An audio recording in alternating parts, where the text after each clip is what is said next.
Apresentamos Através da Bíblia, o programa que leva você ao estudo sistemático e detalhado do livro dos livros, a Palavra de Deus.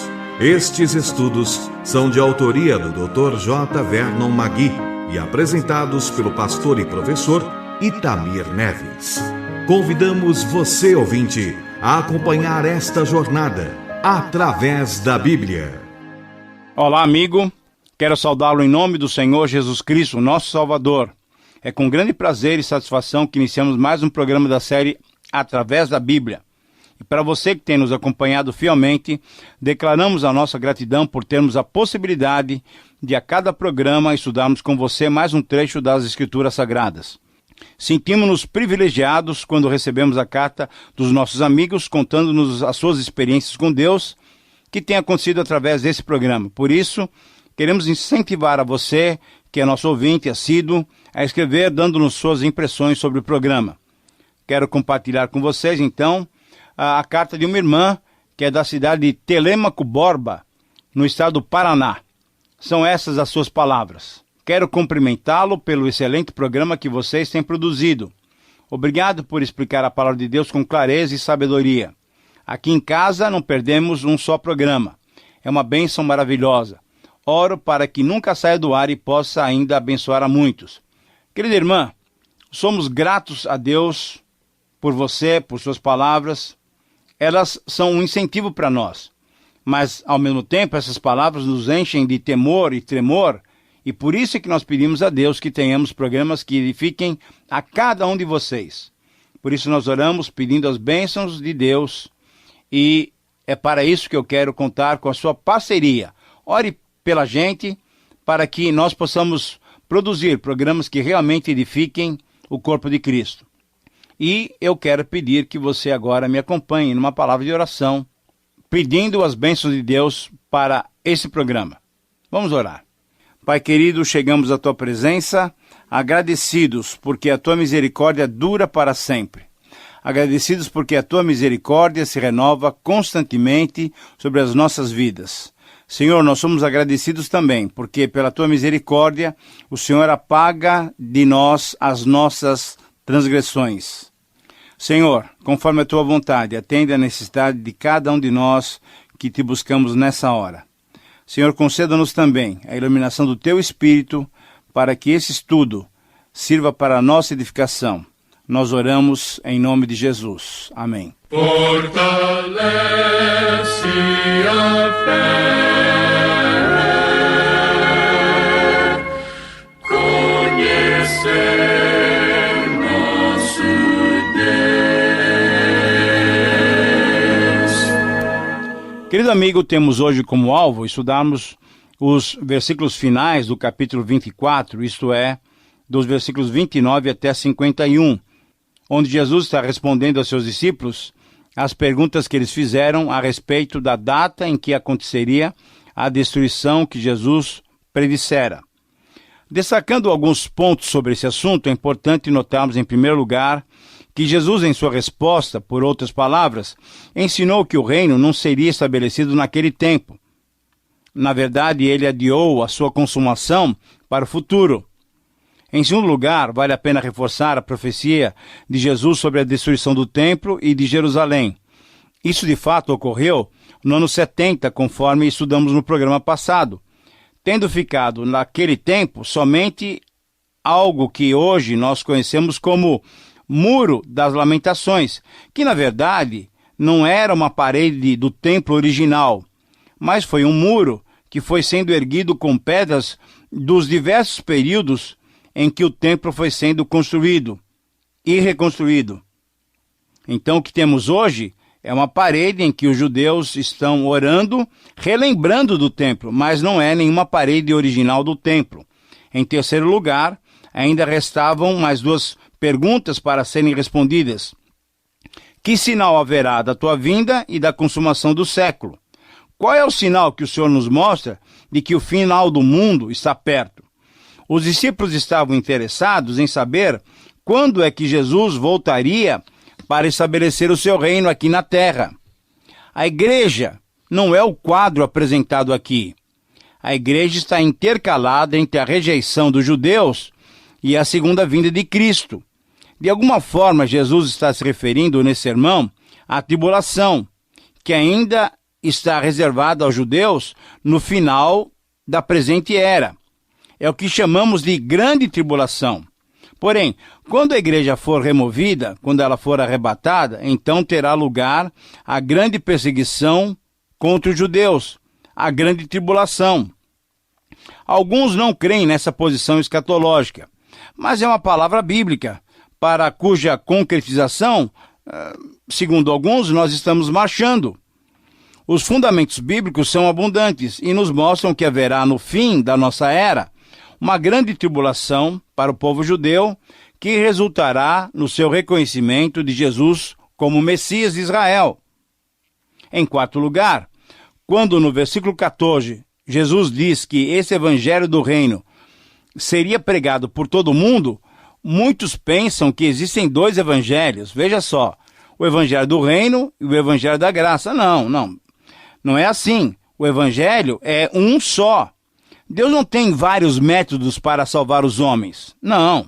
Existe só um caminho para a salvação do homem, que é a fé no sacrifício do Senhor Jesus.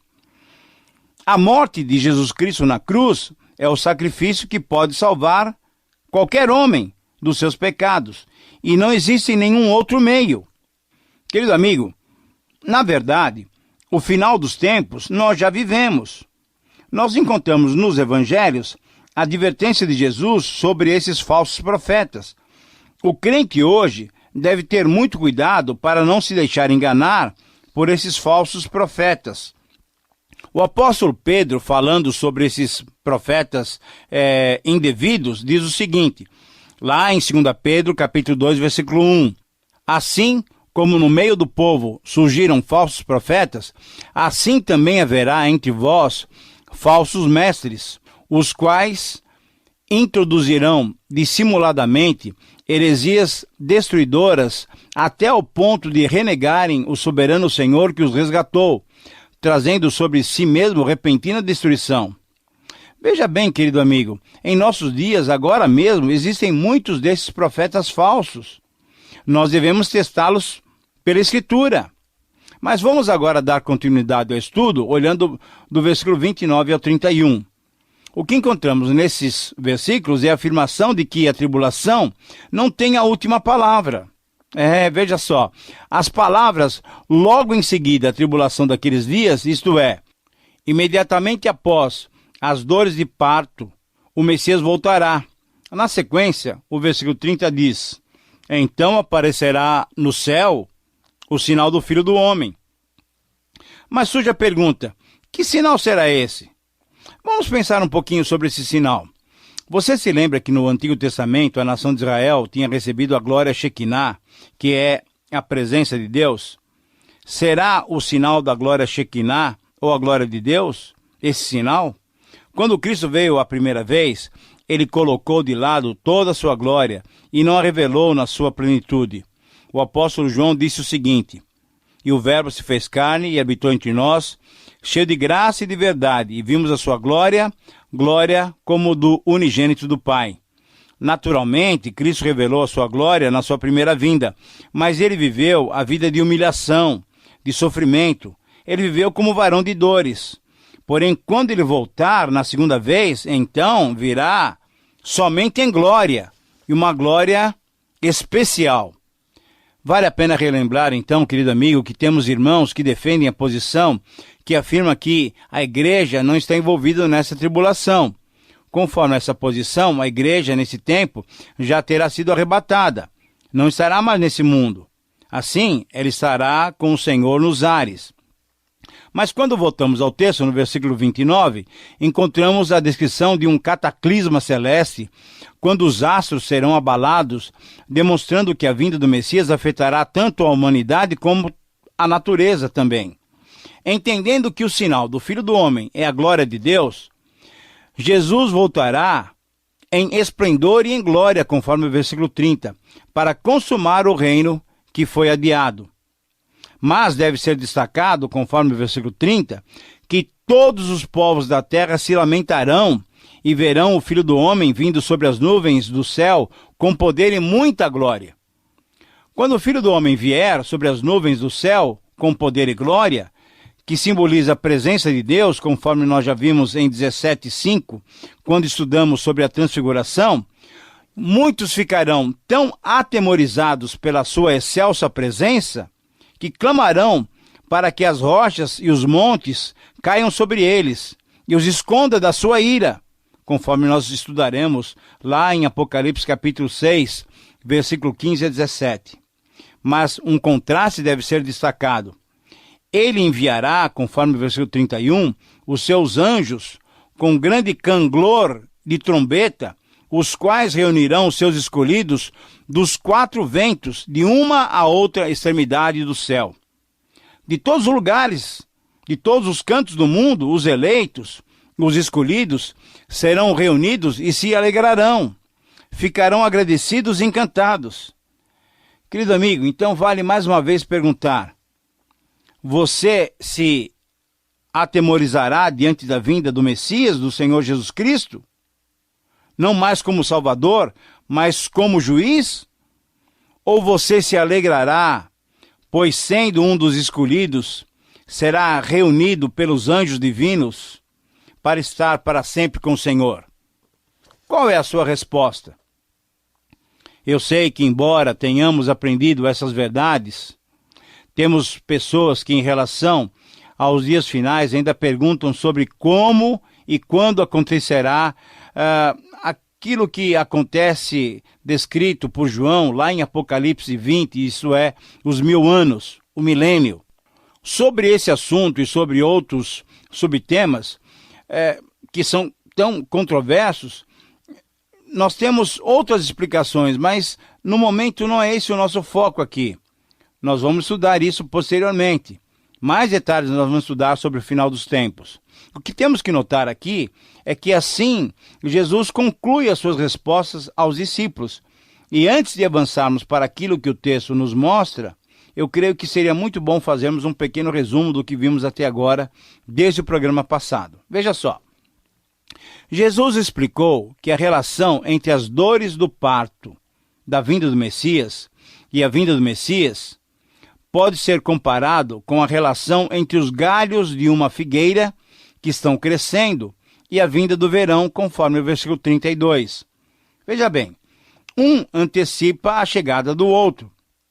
Então devemos entender que todas essas coisas, conforme o versículo 33, como se referindo-se a todos os eventos no período da tribulação, de Mateus 24, 4 a 28, e o seu clímax na vinda do Filho do Homem, conforme Mateus 24, 29 a 31. Nesse ponto, Jesus voltou àquele aspecto da pergunta dos seus discípulos que tratava da cronologia. Jesus apresentou, então, 4 pontos. Primeiro, todas essas coisas, de 4 a 28, devem acontecer.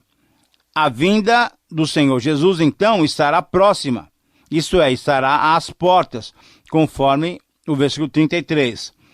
Jesus, em outras palavras, disse que o próximo passo dessas coisas é a volta do Messias. Nesse sentido, todas essas coisas, todas essas tribulações, apontam para a volta do Messias, assim como as folhas da figueira apontam para a presença do verão.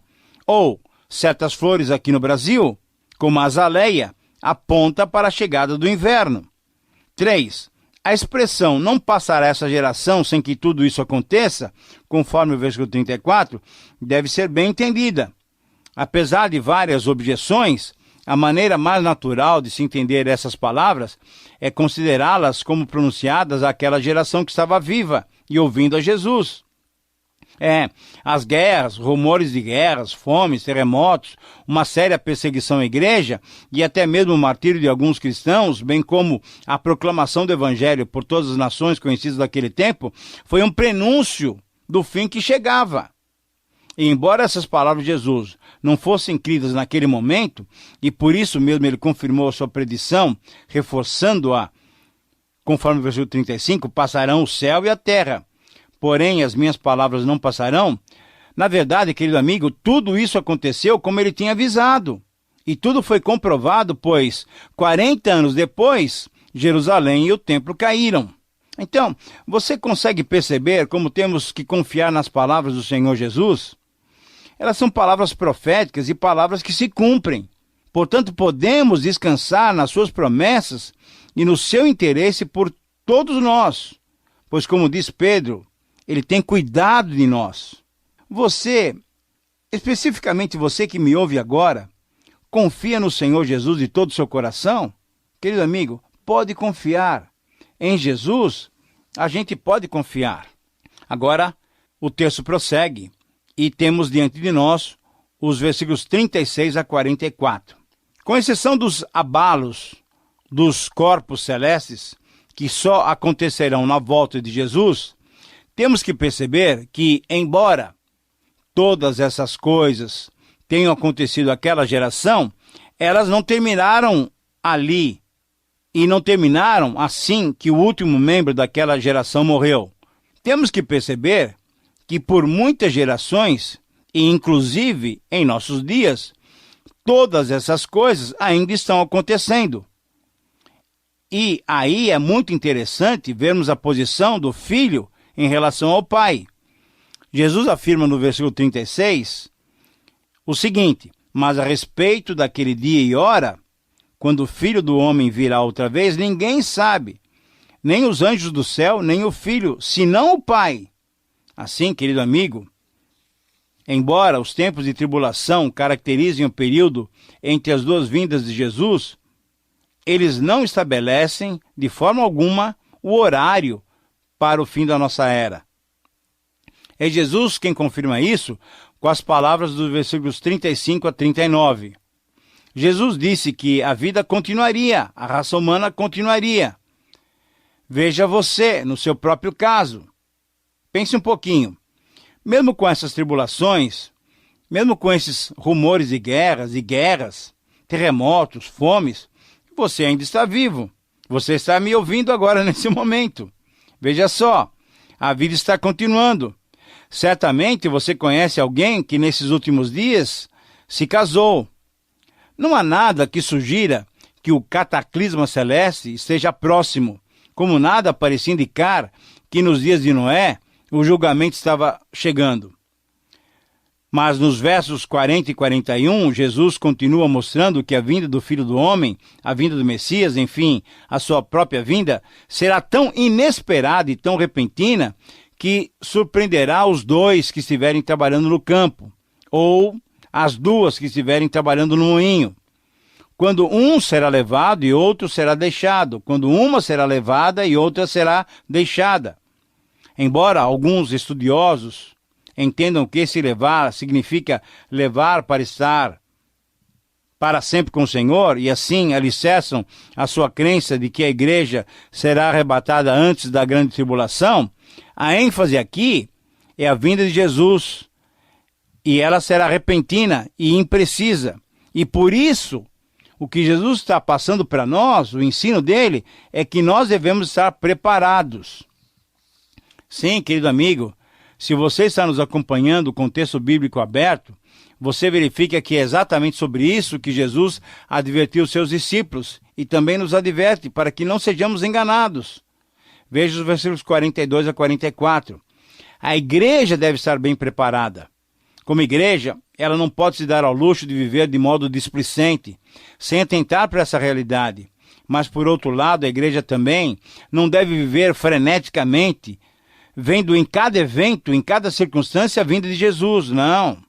Como igreja ou como cristãos individualmente, temos que estar vigilantes, temos que estar sempre bem preparados, pois se soubéssemos quando viria o Senhor, seria mais fácil a preparação. Mas como Jesus disse, como um pai de família não sabe quando um ladrão vai atacar, assim também nós não sabemos a hora em que acontecerá a vinda do Senhor. Querido amigo, você tem se preparado continuamente para se encontrar com Jesus? Venha Ele primeiro, ou seja, você chamado a qualquer momento? Você está preparado para se encontrar com Jesus? É sobre esse tema que Jesus vai tratar nas parábolas que vêm a seguir. Hoje ainda estudaremos a primeira delas, a parábola do bom servo e do mau servo. Nos versos 45 a 51, temos essa primeira parábola sobre a necessidade da vigilância. Em primeiro lugar, Jesus está ensinando que devemos notar que por essa palavra mostra que a nossa atitude como servos não deve ser apenas passiva. Essa parábola nos ensina que temos obrigações que devem ser cumpridas. Em segundo lugar, Jesus está nos ensinando que o Senhor pode estar distante por um longo período. E provavelmente Jesus quis sinalizar que a sua volta seria demorada e não tão rápida quanto os judeus e os discípulos gostariam que acontecesse para que o reino fosse consumado. Mas quando aquele Senhor vier, o Senhor da parábola vier, mesmo depois de um longo período de ausência, então os seus juízos serão certos e finais. Terceiro lugar, Jesus está ensinando que a sua igreja, os seus discípulos, precisam estar sempre lembrados que durante a ausência do seu Senhor, eles não somente devem vigiar, mas, sobretudo, eles devem se conduzir como servos fiéis e prudentes, cuidando daqueles conservos que o Senhor lhe confiou. E essa recomendação não serve apenas para aqueles que são líderes. Não.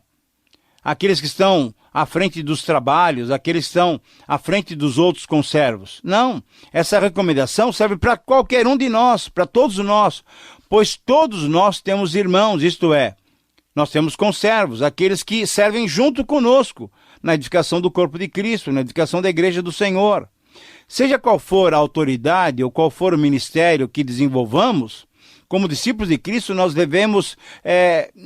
Sequer nós devemos ousar esquecer da nossa responsabilidade de servirmos uns aos outros. Nós devemos estar conscientes de que um dia prestaremos contas ao nosso Senhor. Portanto, o nosso apoio mútuo, a nossa ajuda aos nossos irmãos é imprescindível. Mas, em quarto lugar, Jesus está ensinando também que somente com essa perspectiva de serviço e de cuidado mútuo, os que desejam ser encontrados como servos fiéis e prudentes evitarão a tentação da pompa, do poder e dos primeiros lugares. Mas em quinto e último lugar, Jesus está ensinando que os servos maus, isto é, aqueles que acham que a vinda do Senhor demorará ainda mais e não estão interessados em servir o rebanho do Senhor e se tornam espancadores, beberrões e mercenários, mais interessados em tosquear as ovelhas do que protegê-las contra os falsos profetas, isto é, dos lobos vestidos em ovelhas, esses terão um final infeliz e definitivo. Eles serão surpreendidos pela vinda inesperada do Senhor e serão lançados com os hipócritas, com os falsos mestres, num lugar onde haverá choro e ranger de dentes. Querido amigo, ao final dessa parábola, vale mais uma vez relembrar algumas questões sérias que atingem a nossa vida diária. Você está se preparando continuamente? Você tem permanecido preparado para se encontrar com Jesus? Veja bem, essa é uma grande realidade. O Senhor Jesus um dia voltará. Ou nós estaremos um dia perante Ele, talvez venhamos a falecer, Ele nos chame primeiro. E a pergunta permanece: nós estamos preparados? Você está preparado para se encontrar com o Senhor Jesus? Veja, essa parábola e as outras que nós estudaremos no próximo programa tratam exatamente sobre isso, sobre nós mantermos a nossa vigilância, sobre nós estarmos nos preparando para nos encontrarmos com Jesus. Lembre-se, dessa parábola nós temos 5 pontos importantes. Jesus está ensinando, e devemos notar que essa parábola, os servos não devem ser apenas passivos. Nós temos uma responsabilidade ajudar os nossos irmãos. Nessa parábola também, Jesus nos ensinou que nós devemos estar preparados para nos encontrar com Ele, porque os seus juízos são certos e finais. Mas Ele nos ensinou também que devemos cuidar daqueles que o Senhor tem colocado sob a nossa responsabilidade. Ao invés de sermos como falsos mestres, como servos até infiéis, que ficam espancando os outros, nós devemos trabalhar, realizar as nossas tarefas de uma maneira em que glorifique o nome do Senhor. Querido amigo, nós temos uma grande responsabilidade enquanto vivemos durante esse período, nos preparando para o Senhor Jesus, para nos encontrarmos com Ele, devemos servir também para a edificação do corpo de Cristo. Eu espero que você não seja surpreendido, e eu espero também não ser surpreendido pela vinda inesperada do Senhor. Que Deus te abençoe. Terminamos mais uma apresentação do programa Através da Bíblia. Esperamos que você nos escreva, dando a sua opinião sobre o que ouviu. O nosso endereço é Caixa Postal 18.300, CEP 04626-970, São Paulo, São Paulo. Repetindo, Caixa Postal 18.300, CEP 04626-970, São Paulo, São Paulo. Este programa foi produzido nos estúdios da Transmundial.